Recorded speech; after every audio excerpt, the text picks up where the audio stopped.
Will the president be able to solve the problem that is in between Oscar Sudi together with his deputy president, GACHAGUA?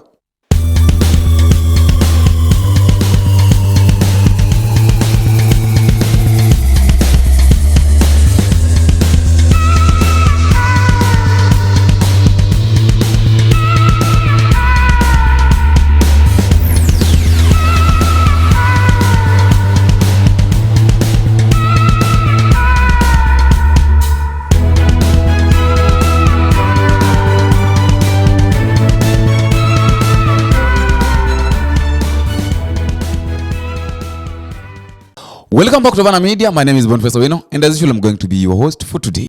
The war between GACHAGUA together with Oscar Sudi is now coming to be more, or it's becoming to be too much than we expected. Okay, maybe we thought that this thing will not go beyond. Maybe it will just end immediately after the president's coming back, because we knew that we knew very well that Oscar Sudi was assigned some duties to do while the president was away, instead of giving them to GACHAGUA.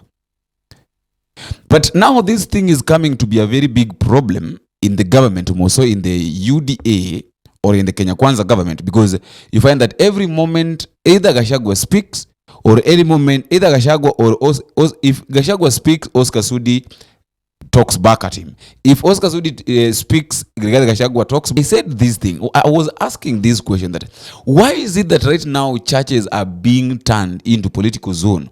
Or why is it that pastors or bishops or fathers allow politicians to talk about politics in the altar, and even abuse each other? So yesterday, Oscar Sudi was in Nandi. That is, he attended a church event occasion whereby he was saying that he did not invite himself. He was invited, and Oscar Sudi said that no one is going to intimidate him. And I think this followed the words that GACHAGUA spoke on Saturday. GACHAGUA said that every politician concentrate the area where he was. I wanted to listen to the way GACHAGUA said on Saturday, and then I'll bring you back, and then you also listen to the words of Oscar Sudi yesterday. Listen to GACHAGUA. And I want also to advise members of parliament from this region, nikiwa mzee, nikiwa msaidizi wa rais, kila mtu achunge constituency yake. Stay in your constituency. Sasa wewe umechaguliwa pahali ingine, interest yako kesesi ni gani? Uko na interest? Sasa wewe unakuja kuangaisha mjumbe na wewe uko na kwako. Mimi hiyo maneno staki. Mingi. Kazi ya kahawa mimi nasukuma, kazi ya majani chai nasukuma, kazi ya pombe mimi nasukuma. So that is GACHAGUA is saying that every leader, anybody leader that has been elected, they should respect other places, and the only thing that they don't want ni siasa ya kutangatanga. That is GACHAGUA. Yesterday now, Oscar Sudi said something. Oscar Sudi said that no one is going to intimidate him, and that he is allowed to walk in this country. He is allowed to go anywhere he wants. He is able to go to anywhere he wants, simply because the people of Kenya elected them leaders. Because suppose they did not walk to the people to ask for votes, they could have not been elected. So he's been allowed. He has the authority and the power to go anywhere he wants, because even the work that he's doing right now, he was given by the president himself, because the president is very busy doing the national duties or with the national responsibilities. So it is his duty to do the work that he was assigned to do by the president. I wanted to listen to Oscar Sudi before we come back and ask ourselves these questions: that which work was Oscar Sudi given by the president? Sasa ukienda useme ati huyu Oscar Sudi asisunguke akae kwa constituency yake, na sasa unaongea huko kwa constituency ya mwingine na Mungu salazini, hata sio mlimwone haki ya mtu, na unasema huyu mtu akae. Sasa sio nilivyotatit ama namna gani? Mimi nataka niambie hawa wajumbe walikuwa hapo jana pamoja na wenye walikuwa nao wote pale, bila kutembea katika taifa la Kenya. hatungekuwa na serikali. Wote wao walikuwa kupata kesi jana. Walikuwa wanatumia helicopter tukiwa opposition. Na walizunguka Kenya mzima, ndio watu wengine wakajulikana. Wakazungushwa Kenya mzima mpaka leo wako na hiyo fio wako nayo. So please, mimi nataka na waombe, kama wewe unataka kuzunguka kaa nyumbani kwako. Na mimi kukuja Kigorwa hata leo niliitwa. Sijijilete kwa kulisikia nilikuja nikaomba mlango lazima nipige Kigorwa. Sisi ndio tunakuja mkatafuta mazao tutuchakie. So mimi nataka niambie hawa watu, tafuteni mtu mwingine kwanza wa kutisha. Mimi nilipita vitisho kitambo. Mimi mtu nimefanya vita mingi. Hiyo vita yenu ni kidogo na ni baridi. Mambo ya ukabila. Mtu unasimama na unaongea kuhusu ukabila. Unaanza kusema sijui huyu ni Mkenya, huyu sijui ni nini. Sasa jamani, hii nchi tutaendesha na ukabila? Kama vile mtu alikuwa mkabila mkubwa akachaguliwa. Mimi nataka niambie hao viongozi. Nilisikia mwingine anayetaka bana jina zingine hata sasa nasema hapa.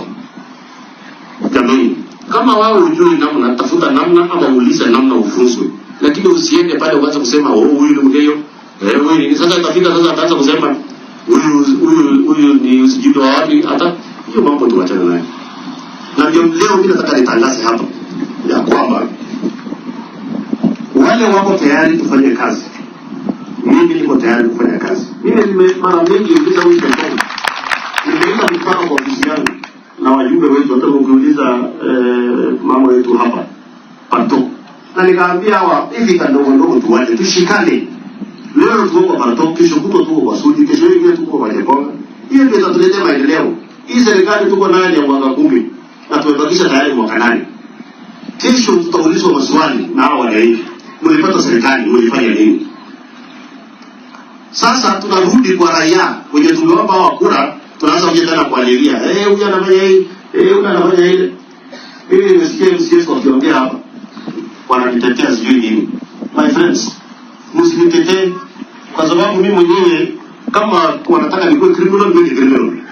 Kama wanataka tukua angwana. Lakini maneno ya kutisha watu ati sijui usifanye nini, usisimama hapo, sijui usiseme nini. Hiyo maneno ni na by the way, wakati tunaungana kura tunatembeanga wote pamoja. Tunatembeanga pamoja sisi wote tunashikana sisi MCS na kila mtu tunaomba kura kabisa. Halafu ukifika mnaanza kudivide watu ati huyu sijui ni nani, sijui ile ni nini. Na mimi nataka nirudie hapa kwa leo. Mtu asiwahi sema Sudi ni Maragwe. Wacha mimi nikuhakikishie haya Maragwe piwa. Sio.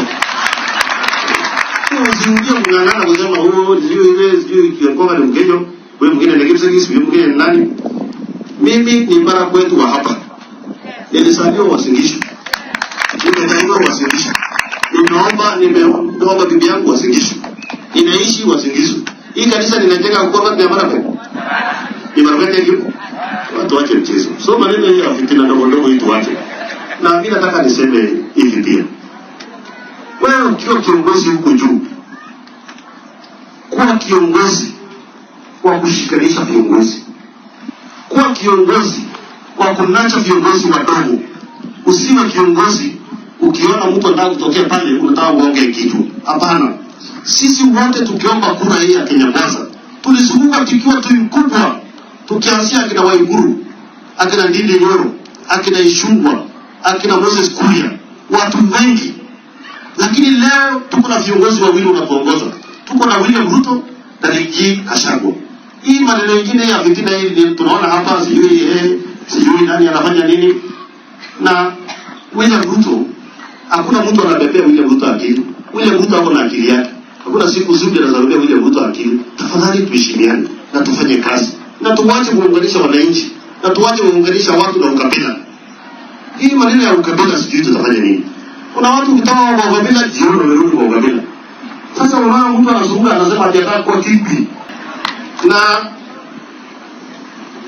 ya mwisho, sisi wengine ni wanafunzi wa William Ruto. Tukiwa wengi. Na hata mimi nataka niombe viongozi wengine ninaona wanatembea viongozi wadogo ile huyu rafiki yangu Msongo amesema. Tafadhali. Kila mtu ako na ruhusa kutembea Kenya mzima. Hakuna mtu anaambiwa usiende hapa. Kila mtu atembee.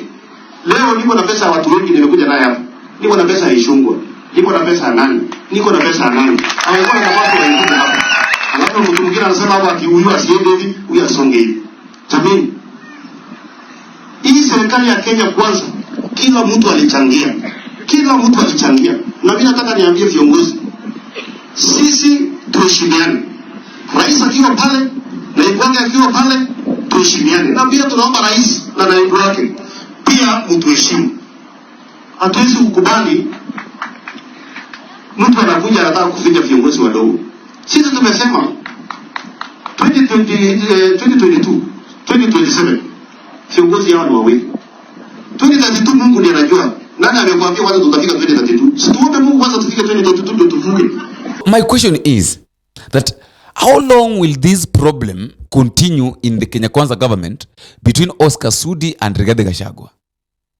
While Rigathi Gachagua is saying that